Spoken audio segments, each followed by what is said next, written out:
It was good. Thank you. I worried about things I shouldn't worry about. Stressful things that didn't matter. Yeah. That's why it's my base thing, right? That, that's a little bit. Big question. Yeah. You know, well, I mean, I think whoever they came. So they were moved around enough.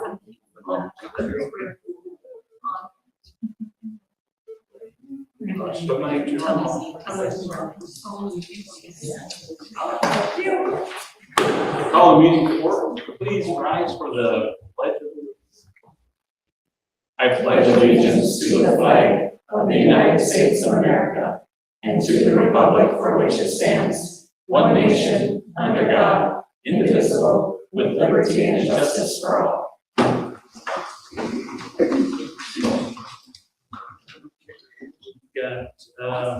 As part of the opening, I always read the district mission statement. In partnership with the communities, the mission of the Dilworth Blended Adult School District is to educate individuals in an environment of trust and respect so they become self-directed, responsible, lifelong learners. Roll call. We've got everyone on the board here. Thank you. We've got Mr. Hunstead here, Brooke is here, and several kids, as well as Mrs. Stewart. All right. Agenda. Do we have any changes to the agenda? No changes. All right. Do I have a motion to adopt the agenda as presented? So, Motion by Nicole, do I have a second? second. Second by Laura. Any questions or discussion? Hearing none, all those in favor say aye. Aye. Opposed? Motion carries. On to number 5, public comments and verbal record. I know we have a couple of speakers here. First one is Lara Lenny. You want me to come down here? Yeah, Sure. Be careful. Use the Yeah, podium. use the video. Sure. Thank you. Yeah. Thank Thank you for having me. I just wanted to thank you first for having me this evening and giving me the ability to ask a question that maybe could be discussed in the future. I understand that that's how this goes now, so that's fine. I've been a member of the school district for the past 13 years. Prior to that, I was Fargo and graduated Fargo. And there's not a school system in this area like UGA. I feel I can say that with experience. And I think one of the reasons I came here was because of the small school and the community and something really unique that the teachers in this particular district bring. So I really wanted to come in today because I did, I've been aware of the budget cuts. I've sat in on the referendum discussions, and I continue to be concerned about the people that actually make the school district what it is, the teachers. And just to offer, don't come always, I never come to complain or to have a concern without offering suggestion. So, but I do really want to say this on behalf of the teachers. So as a taxpayer, which we all are, I have some questions, and I think what I'm seeking from you all is transparency, and more than we've had. And I get that there are certain things you have to keep, that's the rules. But I think in the interest of today's political environment, there's just a generalized distrust of governing structures. And I think it's been earned by a lot of those governing structures, and I think that this one could be weak in the sense that it could be a little bit more transparent. When I see the enrollment go up, and I see my class sizes go up, and mine I speak about for my children, and then I see more people coming in, it's hard for me to understand, and my taxes go up. It's hard for me to understand why the cuts keep coming. And more importantly, to the teacher classrooms, they need the tools to do their job. In my job, it's really important that I have the tools to do my job, or I can't provide the patients the care that they need. And so I kind of see teachers very similar to the job that I do. They're taking care of the patients, taking care of the kids. If they don't have what they need, they can't do it. And where does the suffering occur? It occurs at the teacher level and their families, and it happens at the kids level and their families. And I think we forget about the downstream effect of the teachers.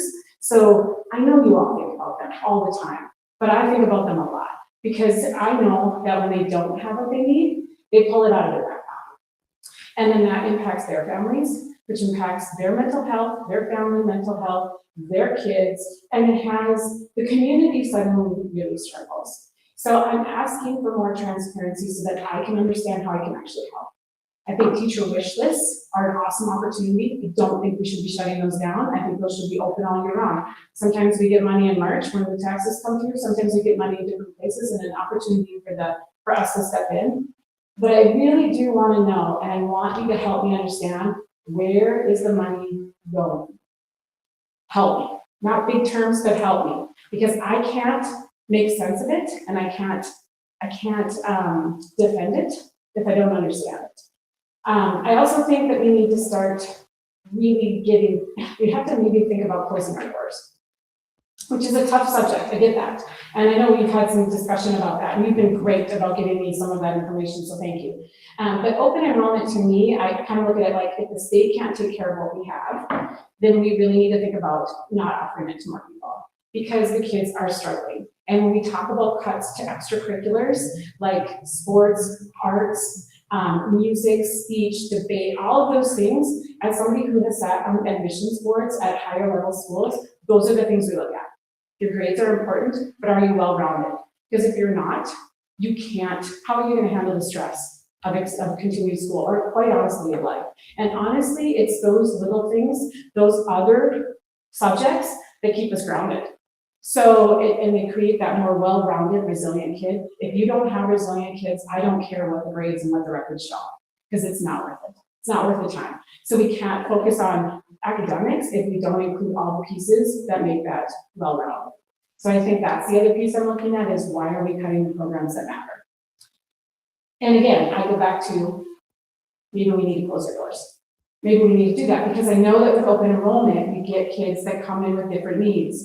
Different needs impact the classroom. Different classroom needs impact the teacher's ability to focus and to provide different care. We pull their paras from them, we pull these things from them. And again, I realize I'm speaking to the choir a little bit, but as a parent in this environment, it's really important that we kind of stand up here and talk for them too, because it's impacting us. So I had to pay, and I did not have to, sorry. I paid for frogs this year. And I did it because that's how I got interested in medicine.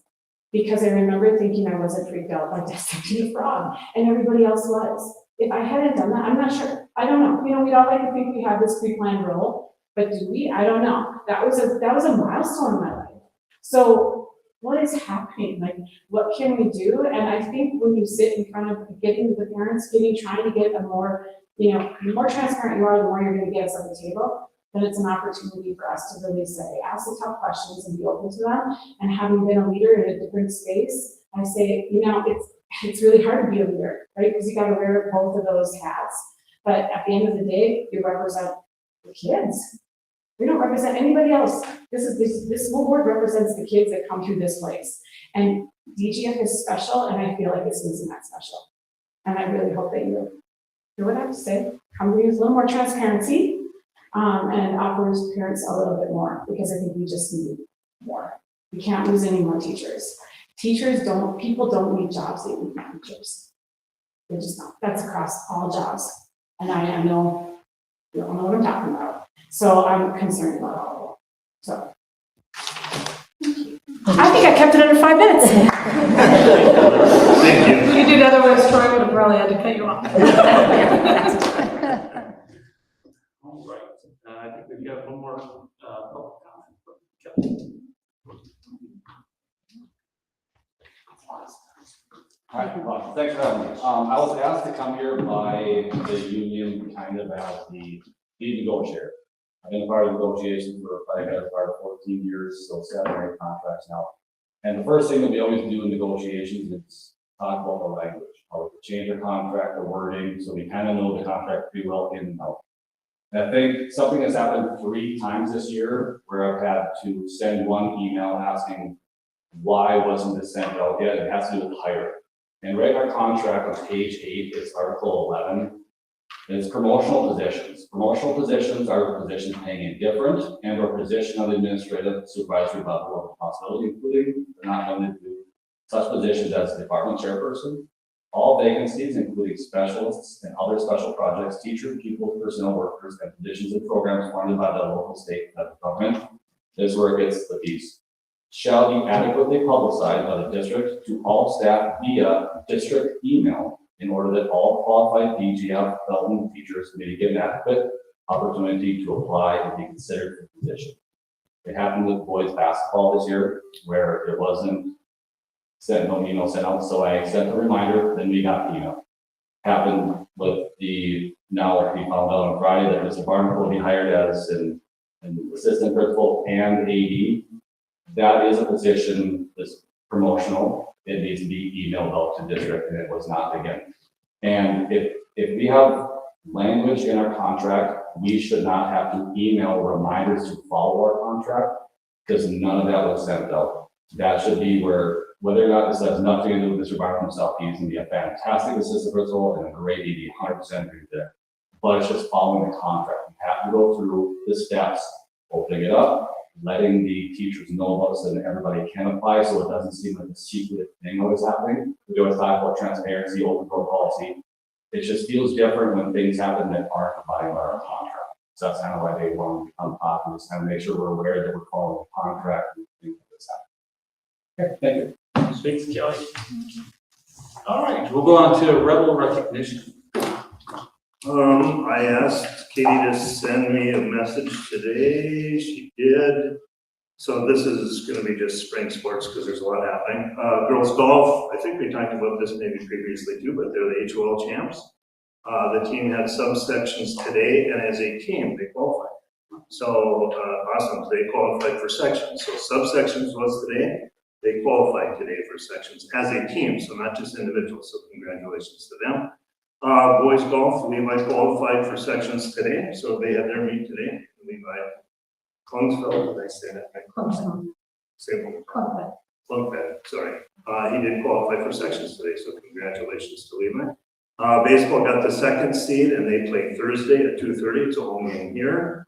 Softball, so softball's been happening in real time. They did win their first game today, and now I think they wait until Thursday. So they're going to be playing the winner of Rosa Wadena. Rosa beat Holly today too, so you sent me a text, so that's good. And then track has sections this Friday.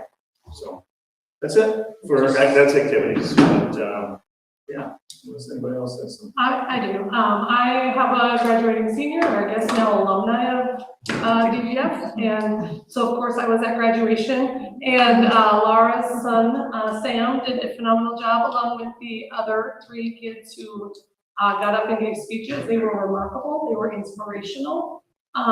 Their classmates clapped with them. They celebrated and they did wonderful. And so I encourage everybody to listen to Sam and have courage and be kind. Thank you. You took my superintendent report, and that was wonderful. Sorry. No, as a parent, it sounds better. No, it sounds better from you than from me. So that's awesome. Thank you. I'd just like to give a big shout out to those teachers that retired, and Mr. Henry as well, and thank them for their years of, And I need to, yeah. and I linked to years of work and toil at the school and their dedication. I mean, make it DGF what it is. Any other rebel recognition? There's a clap out for 4th graders tomorrow. Their graduation. Their graduation's tomorrow at 12:30. Their picnic today, amazing track and field day. For the middle school, lots of really great things happening, all run by amazing staff. And there's several kids that moved on for track and field as well. I don't have them all off the top of my Okay, head. yeah, I didn't, yeah. But they're I figured that'd be moving on to Manoli on Friday. Very good. Any other rebel recognition? All right, let's go on to number 6 reports. We'll start with 6.1 MTSS report. Ms. Jordan. Hello, everyone. There's a report in front of you. I'm Allison Stewart, and I'm the MTSS coordinator for DGF Schools. MTSS stands for Multi-Tiered Systems of Support. We operate within a framework that you'll see on the last page of your handout. I'm going to refer to it quite a bit. Systems similar to MTSS have been at work at DGF for a long time. They've just been called different things and looked a little bit different. But this year has truly been our opportunity to become organized, intentional, and purposeful in our actions. The framework that you see outlines each area within our district that is connected by the MTSS framework. As you can see, the reach of what we can accomplish is wide, which is why implementing a strong system typically takes 3 to 5 years, and you can consider us in year 1 here at DGF. Under each section in your handout, you're going to see the areas that DGF currently has in place, but because of time, I'm going to highlight one area under each of the pillars of the framework. So beginning with the purple pillar, if you turn to the back, it's infrastructure for continuous improvement. Now, we have a lot of these areas in place already at our district, so I'm going to focus on collaborative link teams. There are many teams that collaborate on a weekly, bi-weekly, or even monthly basis in our district to support both students and families. The first one that you're going to see listed is the TAP or BIT team, which is Teacher Assistance Team or Behavior Intervention Team. They're facilitated by me, by the coordinator at each building level, so elementary, middle school, and high school. The second one is grade level teams. So at the elementary site, I meet with grade level teams monthly, and I go over student data, I discuss students that are in intervention, whether they're making progress or not. The middle school site, we meet after benchmark testing 3 times a year, and then any times in between where we feel it's needed. The last 2 that are listed are really integral parts of an MTSS framework. That's the leadership and attendance teams.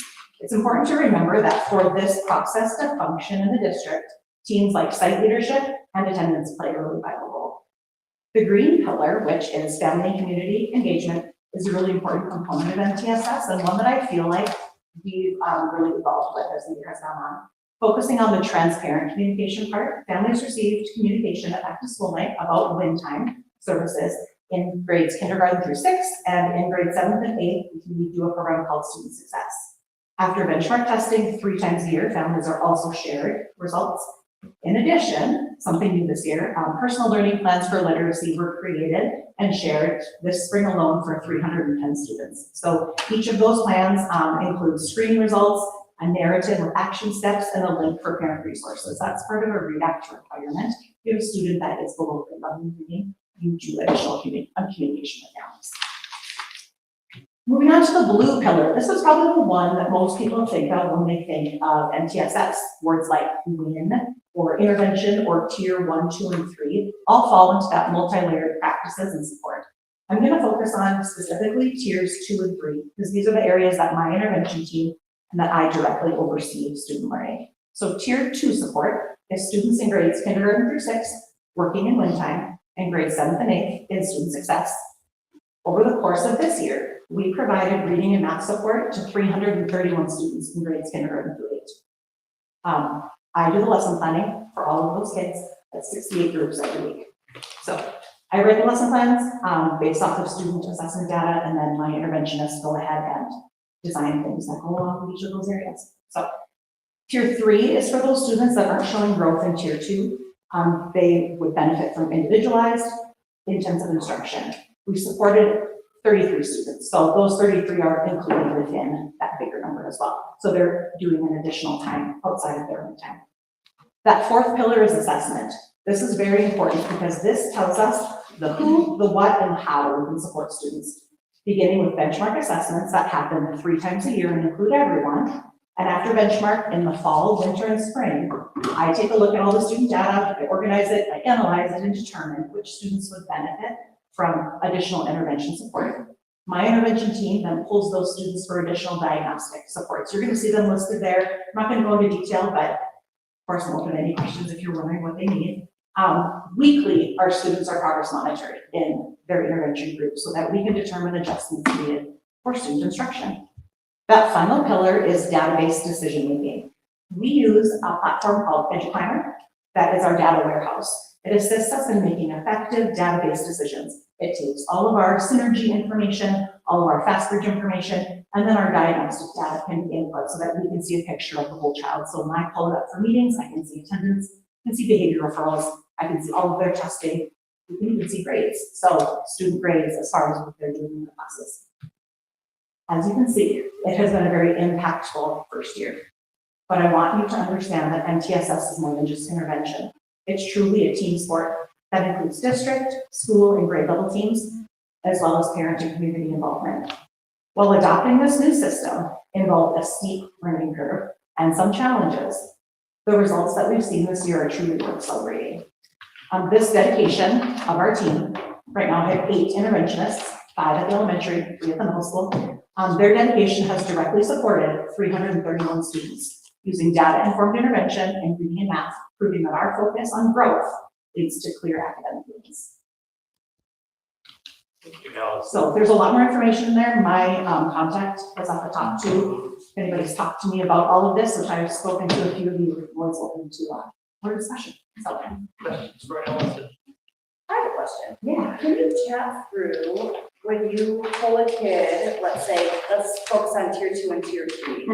The communication that happens between like the group and the parents when their kid is identified, and then the communication that continues on as the kids are in the program. Yeah, so, if after, we'll take fall benchmark testing, and so let's say we do our fall benchmark reading and math testing, and we see that a student is flagged as higher risk. Now that could be reading fluency, younger grades, it could be a specific phonics skill. We would then pull them for that additional testing, like you said. If they are put into a WIN group, because everybody gets WIN, is what we like to say in grades K through 6, there wouldn't be additional communication unless they would be in a tier 2 group. So it's kind of the way that we look at it right now. They would receive kind of that fast bridge 3 times a year, and then a personal learning plan if they're below grade level. However, that being said, like I said, I think that we've had growth, but I think there can always be more. I mean, I think that open communication and letting parents know what's going on, and I think part of that is a collaboration between my team and classroom teachers too, so that they know what's going on. Actually, as part of my reporting, we sent out a survey, and I would say that's probably the #1 thing I heard from teachers is, hey, we want to know, what's happening and when. And so our lesson plan, all of our groups will become a shared document with teachers and anybody who wants to see next year. So. Thank you. Yeah. One more question, if I may. How do you decide when is the right time to pull the kid out of the classroom when they need additional support? Yeah, that's a great question. And so when we are looking at kind of that whole scope of kids, right, top to bottom, like who's kind of falling in and could use the most support.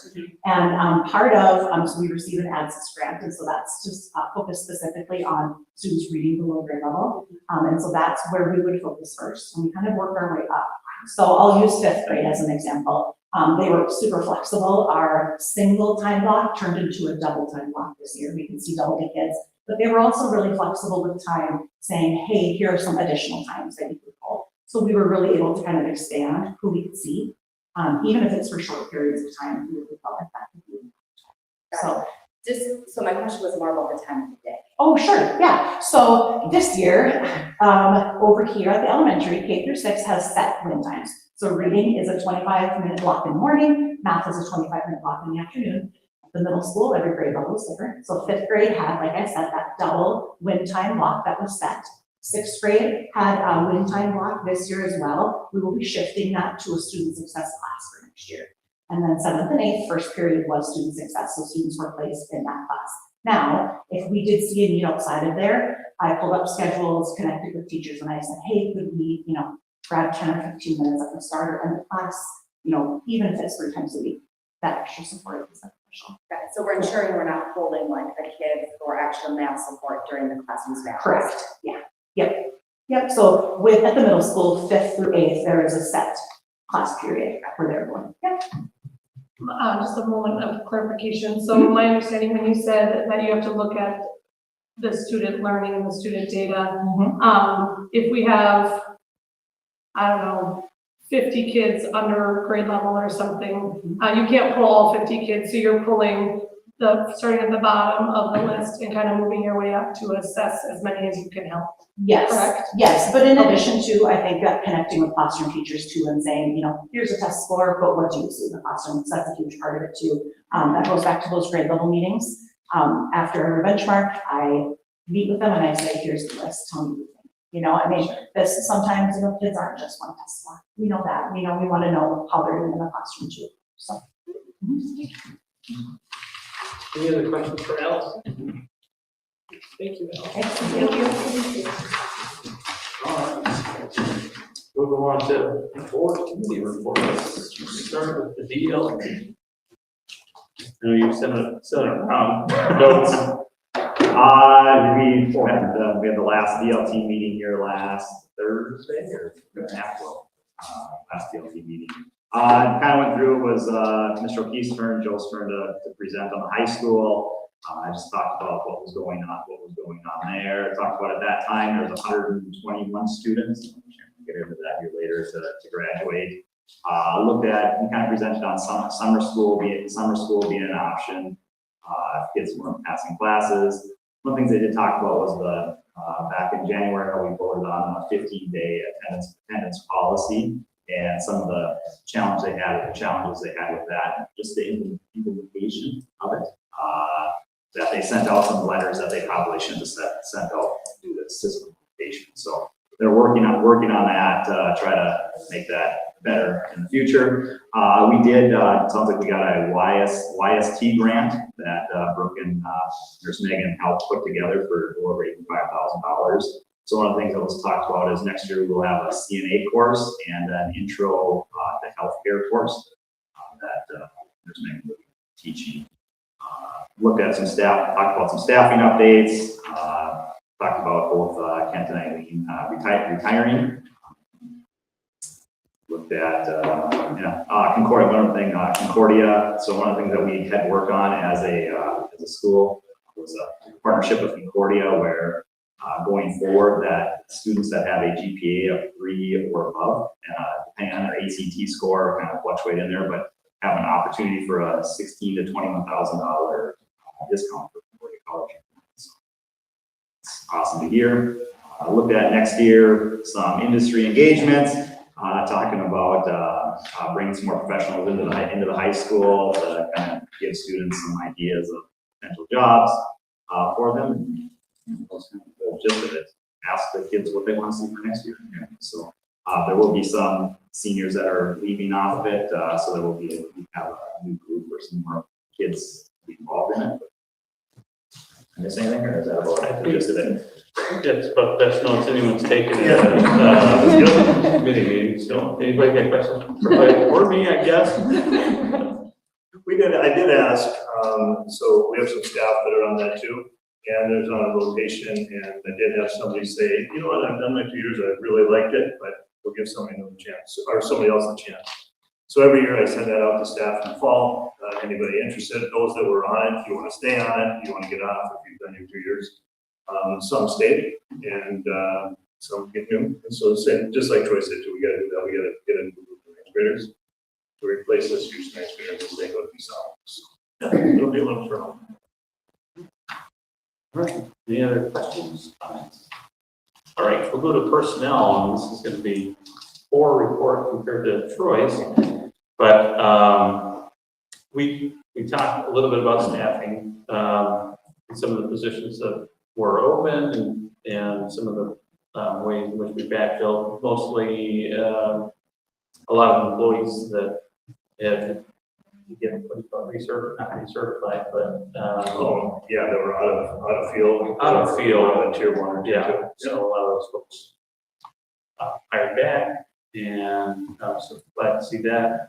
Talked about one potential issue that we had, discipline issue. Talked about the SRO contract, and at that time, of course, we just had received the proposal, so talked about where that could go. And then also superintendent contract will be up at the end of next year, so it's something just put on our radar and start thinking what that looks like going forward. That's what I have. Anybody got any questions? Did I miss anything? Any questions? All right, we'll go on to the LADC. And that's even shorter. Yeah, go ahead. We didn't meet because there was a big chunk of the board members that were going to meet, so we'll push it back. So, but a complete report. Yeah. Yeah. Didn't miss anything. No. All right, and then EM meet and confer. Okay. I know you got notes. You should look at me like I took notes. I know I see you. So a couple of things we talked about. It was a great opportunity to meet some teachers here. One of the things, positive behavior initiative in the elementary. One of the things that they're doing is giving out tickets for good behavior. Students are demonstrating to Rebel Way. And one of the interesting things for incentive that they were doing is a special lunch table. So they decorate a lunch table here in the elementary and kids will get to go sit at it. Easy deal to do that to kind of help promote good behavior in students. They did talk that it sounds like the middle school is going to start doing something like that Katie had started looking at that or potentially doing something there. The staff was very grateful for when we had Teacher Appreciation Week and what was offered for them from the PTA and others and throughout the building leadership of what we offered. They did talk about how they were thankful for the snow days and being made up. But that was really good. We looked at some of the key events coming up here. Everything's passed now, so we'll go through that. Talked about the middle school, that Katie has been over at the middle school since about the middle of April, kind of figuring out what's going on there. Looked at high school. We did talk about, and I might get this wrong, so please bear with me, but we talked about the OLA program that went to the letters program that's now the Newhouse model. So just what was involved there and how that looked for each person that had been through it. You know, one thing that they did ask, some of the general things was we talked about the calendar for this year, that there was a little confusion on graduation day here last Friday of it being a half day for students and a full day for teachers. So maybe as we look at calendars for next year, just to make sure that we're 100% clear on that. Talked about enrollment for kindergarten classes for this next year. At the time, we're at 112 students. Just so. Yeah. I agree. Okay. Good notes. Any questions for Troy or me? All right, we'll go on to 6.3. This is superintendent.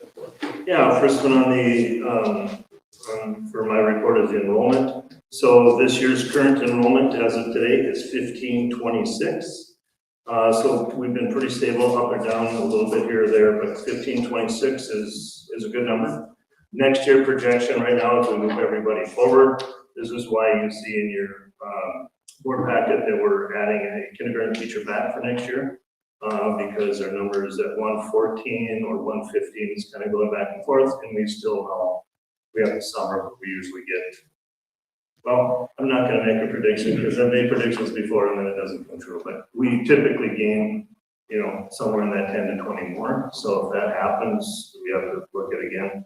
Adding the personnel is important because that gets us at just under 20. Right now we're at 22 if we did hire places. So hopefully that goes through tonight and we'll have that position. So 1522 is what we're projecting for next year as of today.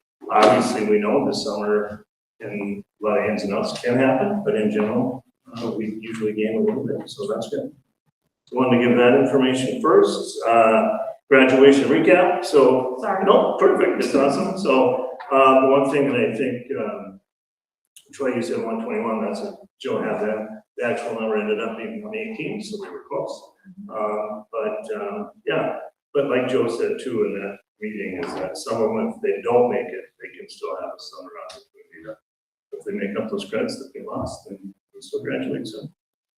Next thing I have on the list is fuel escalator. We cut a route this last year. In our fuel escalator, we still spent $11,000 more than last year. Obviously, fuel prices are up right now, so that's just the up-to-date impact, about $11,000 higher than last year, even after cutting the route. So, anyway, overall, though, our contract payment is about a wash to last year, just a little bit above of what last year was for that contract. We know that the late bus that was up almost $6,000 or $7,000, just over $6,000 more. But that's the one that we've talked about cutting, so hopefully we can gain some money on that next year. So questions, well, we'll finish that if you have questions on that. We can get to it. Summer work session. We talked a little bit about this, didn't really pin it down today. Brooke and I are hoping that June 15th is the day of our board meeting. That can work. I guess the reason, and if it doesn't, we'll figure it out. But I'm meeting with the full admin team on the 11th. They know they have to get all their priorities up to date, give me the summary by the 11th. So we're gonna go through all of that. So our strategic plan's up to date. Are we taking stuff off? Are we adding? How many priorities go? So then when I meet with you in the work session, the admin can meet with us that morning as a full board, and you guys can ask me questions about all the priorities of whatever department. And then in the afternoon would be my evaluation and other district things with referendum. So if the 15th doesn't work, we're just hoping because that was a board day, and I know that's not too far away. If that's an issue for this group, I would like it to be the 15th or later though, only because it gives the admin team time to get through all their stuff. And that, just let us know. Brooke can send something out to and see, and people that we can figure out if it works for everybody. So that's something that we're hoping for. The one thing that we talked about there is if we do the work session in the community room and then have the board meeting in that community room, we're gonna have jail volleyball running all over the place over there. So we thought it might be best to come back here for the board meeting, just because we won't have jail people running all over in front of us. But I said, well, let's just ask you guys tonight to, if we can stay there, we can. Maybe we can move to a different room over there since we're already over there, or maybe we'll want to take a break, run home, change whatever, and then come back for a board meeting. If the 15th works, okay? Anyway, so things to think about there. Questions? The only thought I have is that if we have the work session and there's junior volleyball or whatever, to keep the board meeting at the Glendon site, because it would give accessibility to parents who are dropping their kids off, given that age group is typically not drivers, since we don't have junior volleyball in the high school. So, Yeah, we could find another location there for sure. Or, well, I mean, or stay it's there. pretty quiet, we just have to like stay focused. Yeah, true, we could turn the table that way. Yeah, no, that's true, yeah. Any other questions, comments? All right, we will get on to number 7. This is to approve the regular meeting minutes of May 11, 2026. Do I have a motion? Motion by Troy, do I have a second? I'll second. Second by Angela. Any questions or discussion? Hearing none, all those in favor say aye. Aye. Opposed? Motion carries. On to number 8, this is the consent agenda. Approve the bills for May 2026 in the amount of $400,759.06. Approve and file for audit the treasurer's monthly budget report. In the packet. Approve the resignation of Diane Guthrie for paraprofessional effective the end of the 2025-2026 school year. Approve the resignation of Nicole Crop, paraprofessional effective May 22nd, 2026. Approve the resignation of Dan Boyd, special education teacher effective the end of the 2025-2026 school year. Approve the resignation of Eileen Munter, transportation director effective June 30th, 2026. Approve the resignation of Melanie Christopherson, teacher, effective the end of the 2025-2026 school year. And approve the resignation of Alexandra Webkers, FFA teacher, effective the end of 2025-2026 school year. Do I have a motion? So, Motion by Nicole, do I have a second? Second. Any questions or discussion? You mentioned it earlier, just a thank you for a lot of these people that have been with the district for a long time. So just a thank you to them for their service. What's that? I said that's all I had That's all you to. have to do. I know you always do that. That's great. Any other questions or discussion? I actually have a quick question. So with Alexandra, what does that look like? Yep, we have our middle school person can move up to it. So we're going to post the position. But he also has experience with the FFA, and we were already starting to talk about, are we adding a junior high FFA? And he would be interested in that because he has the A degree as well. Now, so we have to post this position first, and then we'll hopefully can find somebody else that doesn't mean he's shifting from his middle school, high school positions for his teaching goals, but he can be the advisor for the FFA. We know that. And it's just going to be depending on what we find for applicants and what that looks like. Yeah. Any other questions or discussion? Hearing none, all those in favor say aye. Aye. Opposed? Motion carries. On to 9.1. This is to approve the resolution regarding the land swap with Moorhead Public Schools. And get back to the resolution here.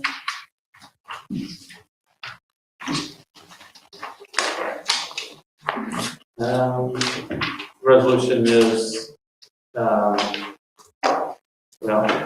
essentially to approve the land swap. The board would formally accept the transfer of parks from Moorhead Independent School District 152 as detailed in 2026 implementation timeline. Implementation, the board directs administration to share these official minutes and resolutions with Clay County in June 2026 to ensure boundary adjustments are effective July 1st, 2026. And the board reaffirms its dedication to unifying district boundaries to strengthen the communities of Clinton and Gulf. Do I have a motion? So moved. Motion by Nicole, do I have a second? Second. Second by Chris. Any questions or discussion? I have a question. Was there a final decision on the monetary exchange that was going to take place as a result of this? Because that's not really listed in the resolution. Is there a monetary exchange? We have discussed the 26,000, so what they're gonna be looking to take that back. Was it 26, 22? Anyway, it's that, yep, one-time payment, and when that came, it's basically what their piece is gonna be. We did share, remember in my presentation? No, I know, I just, it's not in the Yeah. resolution. Does it need to be listed in the resolution, or is it just like a super? It's, well, with this, and you guys can correct me, this is to accept the plan. The plan does have that showing in there. So Yeah. I would say that it's earmarked. So when you guys got that plan from me and you shared it here, I have that number, we talked about that. So, okay. And this is essentially completing the plan that was in place. From 2015 or 16 when it was originally set. Yeah. So ahead of schedule essentially, and Well, it's actually, they were thinking it would already be done, but just because of resident property values going up so much, you kind of tweaked the whole plan. And that's what we got together to make sure, can we get it done now? So Moorhead is going through the same thing tonight. Brandon is going to send me a text tonight. We are going to meet tomorrow, bring things over to the county, hopefully to Mark's Lawn, and then we'll take it and share it with the state, realign our boundaries.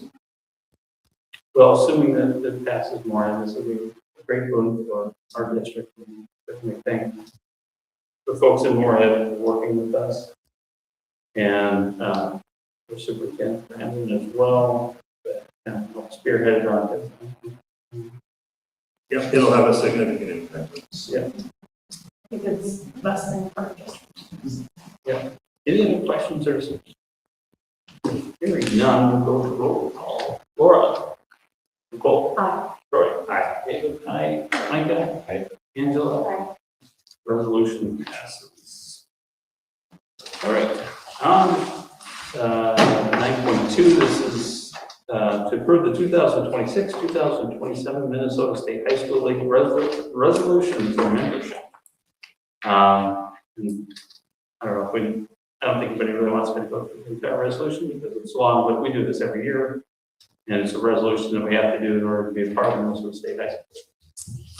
Do I have a motion? So moved. Motion by Nicole, and a second.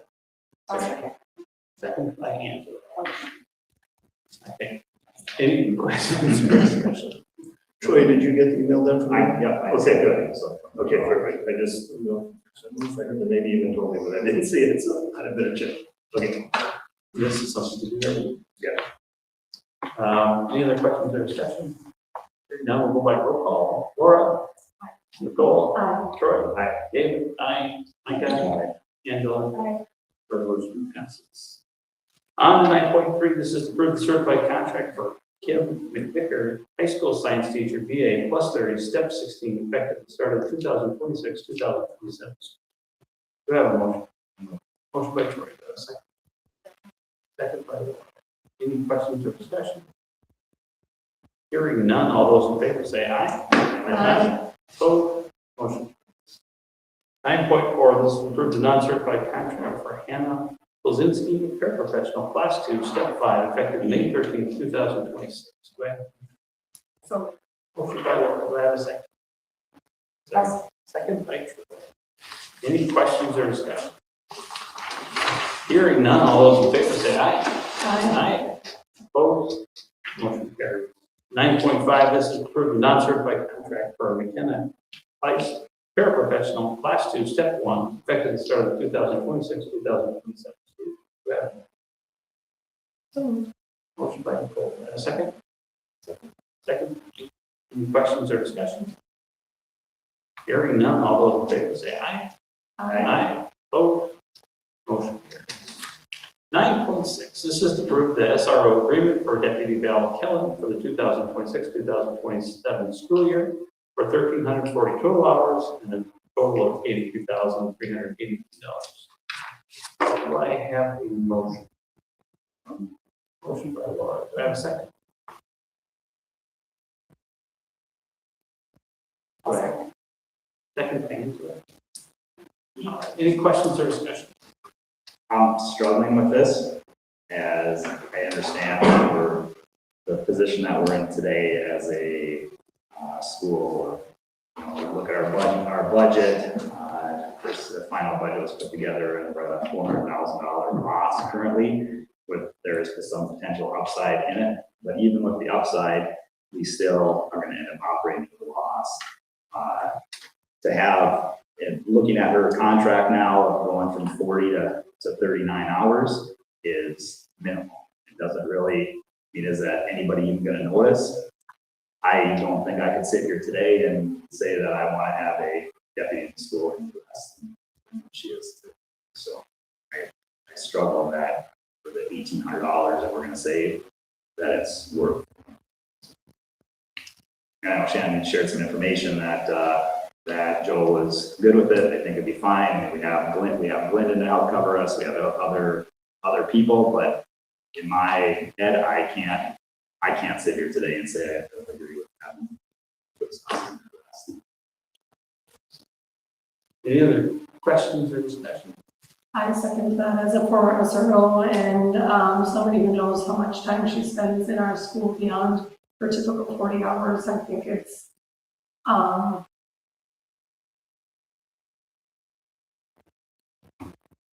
what's the right word? I disagree with the option of that, and I've shared that sentiment, and I just have a hard time thinking that we're going to skim the budget in that way.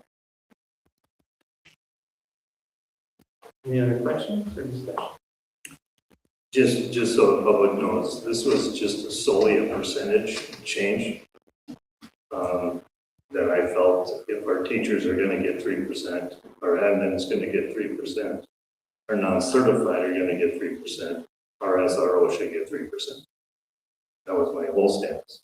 And so, since she'll be consistent with that, it did affect the hours, no question.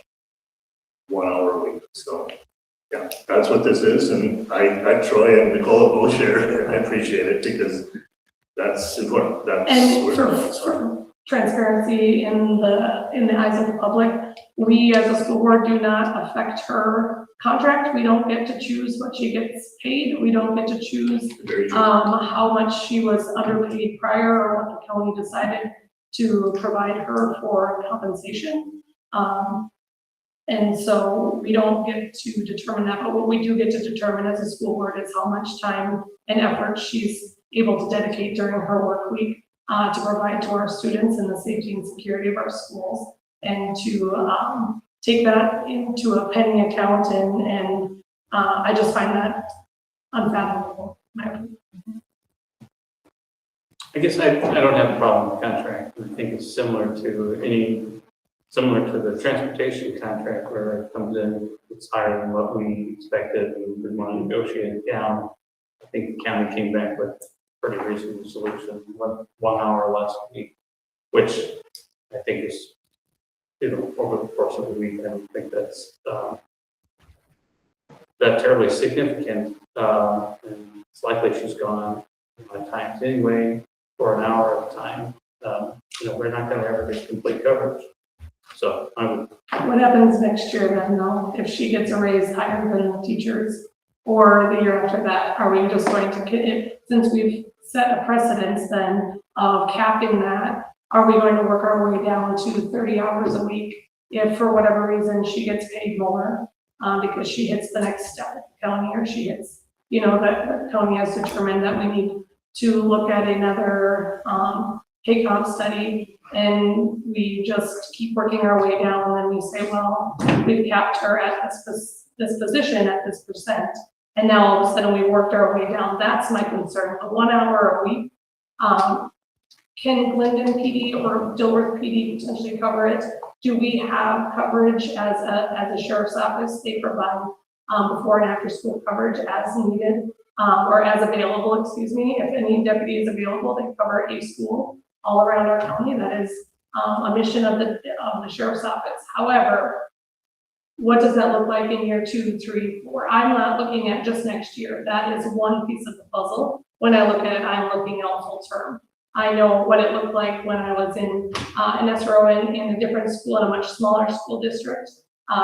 And they reduced my hours. Then I was trying to get all my things done in a shorter period of time, and it wasn't able to serve those students the way that they needed to be served, because I had to do the required work. I didn't get to do the pieces where I got to connect with the kids because I didn't have the time to do that. And that's my concern, is the true role of an SRO is to build the bridge, and it's a trifecta. It's teaching, it's enforcement, and it's connection with the kids, with the community, with the parents, with the teachers. And then when you have that connection later, if you get into a car accident, you are a victim of a crime, or you're even a suspect of a crime, you've built that relationship with law enforcement. And we're cheapening that by $1,800 in our big budget, right? And I get that we have a budget crunch, but we're cheapening that role by saying it's not worth that. So I'm gonna just say 3 things, not to counter anything. I was worried about the same thing. I've already been in contact with Steve Larson, the county director, or the county administrator. Thank you, administrator, talking to him about the county levying our SROs in the county, because he can levy for it. I can't. He doesn't know if he can. He's going to look into it. So I would like her to get everything. I'd like her to be here all the time. But the state of Minnesota gives us $62,000 for safe school dollars, and it's $20,000 short. It's the same thing again. The state gives us the money. It's not enough. And so that's why we played with it a little bit. But they took that. And the last thing I need to say, which is very important, Val has done a fantastic job. So this is nothing on Val. I met with Val. I sat with Val about this discussion because she has been outstanding. We'll see it tomorrow on our day of graduation. This is nothing on Val. So I just want to make sure we say that too. She's been fantastic. And so. to be fair, when Shannon and I have talked about that, that has never been a question. It wasn't due to the lack of job that Jen has done. It's nothing to do with her or her performance. And so yes, you have never once said a disparaging remark about the program itself. So I don't want that to be No, and you. the message. Yeah, for sure. So she's appreciated. Any other questions or discussion? Hearing none, all those in favor say aye. Aye. Opposed? Aye. You again? Okay. Motion passes 4-2.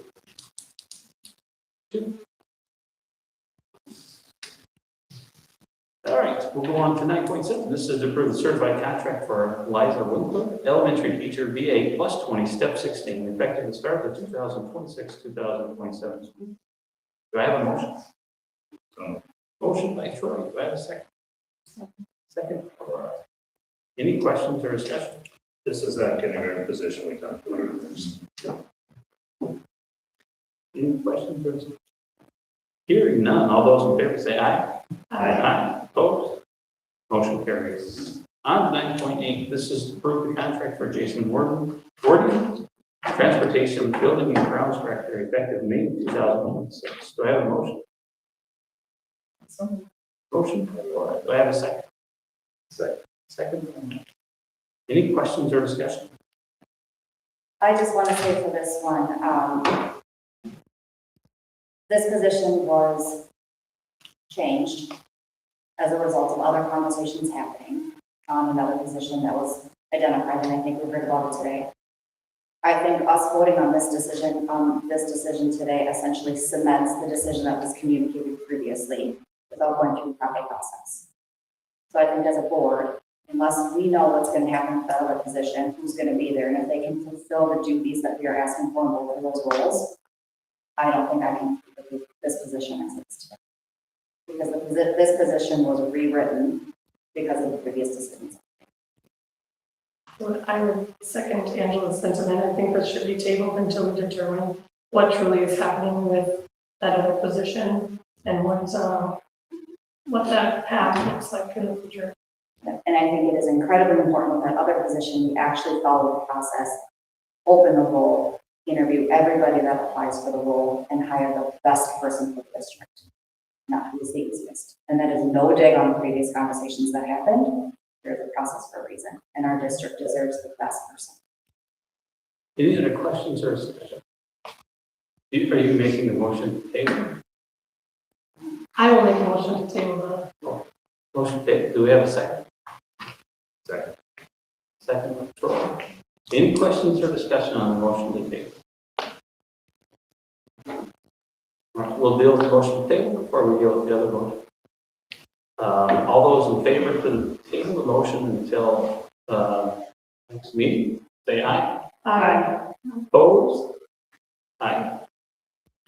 Motion carries, table that. I think the rest of the motion becomes moot at that point. We don't have to go over it. So that motion is tabled until future time. All right, on 10.1, this is next board meeting is Monday, June 15th, 2026 at 6 p.m. at the DGF Elementary Media Center. Following that, we have the Policies Committee meeting in the same location. On to number 11, this is to motion to adjourn the regular meeting of the Dilworth Glenfell School Board. So motion.